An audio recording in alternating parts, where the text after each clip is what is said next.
রাজধানীর আজিমপুর কবরস্থান মানুষের শেষ আশ্রয়স্থল। এখানে চিরনিদ্রায় শায়িত থাকেন হাজারো মানুষের প্রিয়জন।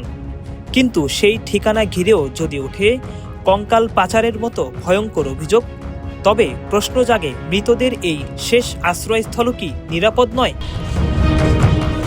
দীর্ঘদিন ধরেই এই কবরস্থানকে কেন্দ্র করে ঘুরছে এক গা শিউরে ওঠা অভিযোগ। রাতের আধারে নাকি কবর থেকে মরদেহ সরিয়ে কঙ্কাল পাচার করা হয়। এটি কি শুধুই গুজব, নাকি এর পেছনে লুকিয়ে আছে কোনো নির্মম বাস্তবতা? এভাবেই কোটি কোটি মানুষের ঘরে দেশ জুড়ে ফ্রিজ একটাই, ওয়ালটন। সেই সত্যের সন্ধানেই অনুসন্ধানে নামে বাংলাদেশ প্রতিদিন। আজিমপুর কবরস্থান রাজধানীর অন্যতম বৃহৎ সমাধিস্থল। প্রায় ৩২ একর এলাকা জুড়ে বিস্তৃত এই কবরস্থানে রয়েছে প্রায় ৩০,০০০ কবর। প্রতিদিন এখানে গড়ে ২৫ থেকে ৩০টি মরদেহ দাফন করা হয়। স্বজনদের শেষ স্মৃতি আগলে রাখা এই স্থানটিকে ঘিরেই এখন স্থানীয়দের মনে তীব্র উদ্বেগ। তারা বলছেন, বিষয়টি মোটেও হেলাফেলা করার মতো নয়। সত্যতা যাচাই করতে বাংলাদেশ প্রতিদিন কথা বলে নাম পরিচয় প্রকাশে অনিচ্ছুক বেশ কয়েকজন স্থানীয় বাসিন্দার সঙ্গে। তাদের দাবি, সন্দেহজনক সব কর্মকাণ্ড ঘটে মূলত গভীর রাতে, যখন কবরস্থানের প্রধান গেট বন্ধ হয়ে যায়। এরা কবর নিয়ে যত রকমের করে সঞ্চাতুরি করে, সেই হিসাবে এগুলো করা এদের জন্য সাধারণ বিষয়। কারণ এক একটা কবর বাঁধাইতে এমনও আমি শুনছি, আমার আব্বুর কবর এখানে, আমি রেগুলার এখানে আসা যাওয়া করি, তো আমার আব্বুর কবরের একটু উপরে এক স্টেপ উপরে ওই কবরে এক মহিলা আসে, উনিও প্রায় সময় দেখা, উনি বলতেছিল ১২,০০০ টাকা ওনার থেকে কবর বাঁধানো নিচ্ছে। এখানে যারা কবর খনন করে তারাই মনে হয় করে, আর এখানে রাতে তো ঢোকা নিষেধ থাকে। কবরস্থানের ভেতরে যারা নিয়মিত গোরখোদকের কাজ করেন, তাদের মধ্যে কেউ কেউ এসব চক্রের সঙ্গে জড়িত থাকতে পারেন, এমনটাই আশঙ্কা এলাকাবাসীর।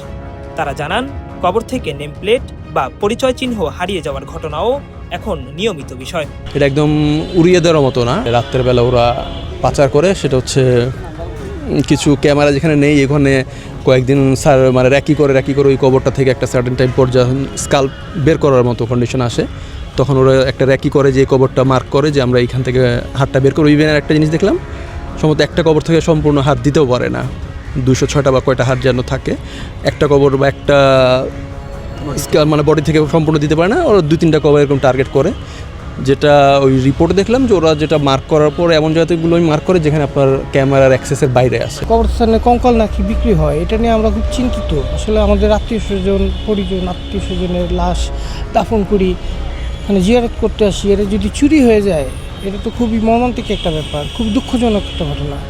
তো আমরা খুব চিন্তিত, এটা নিয়ে খুব ভয়ে আছি যে আসলে এটা কারা করছে বা এটা তদন্ত হওয়া উচিত আমার মনে হয়। রাজধানীর লালবাগ এলাকার বাসিন্দা সোহেলও এই বিষয়টি নিয়ে গভীর উদ্বেগ প্রকাশ করেন।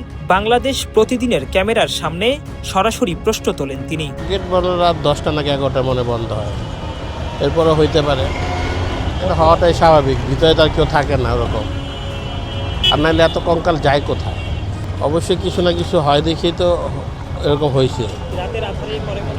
মনে হয় এটাই রাতের আধারেই করে, দিনের বেলা তার মানুষজন থাকে, দিনের বেলা তো সম্ভব না। অভিযোগের তীর যাদের দিকে, সেই কবরস্থান কর্মীদের একজনের সঙ্গে ছদ্মবেশে বা গোপন আলাপচারিতায় কথা বলে বাংলাদেশ প্রতিদিন। তবে তিনি স্বভাবসুলভভাবেই সবকিছু অস্বীকার করেন। আমরা শুনছি, আমরাও জানি না এখানে যে এরকম ঘটনা হইছে, এটা ভাই সঠিক আমরাও জানি না। কবরস্থানে প্রত্যেকটা সিসি ক্যামেরা লাগাই না, কবরস্থানে মাটি এবং হাড়ি বের করা সম্পূর্ণ নিষেধ।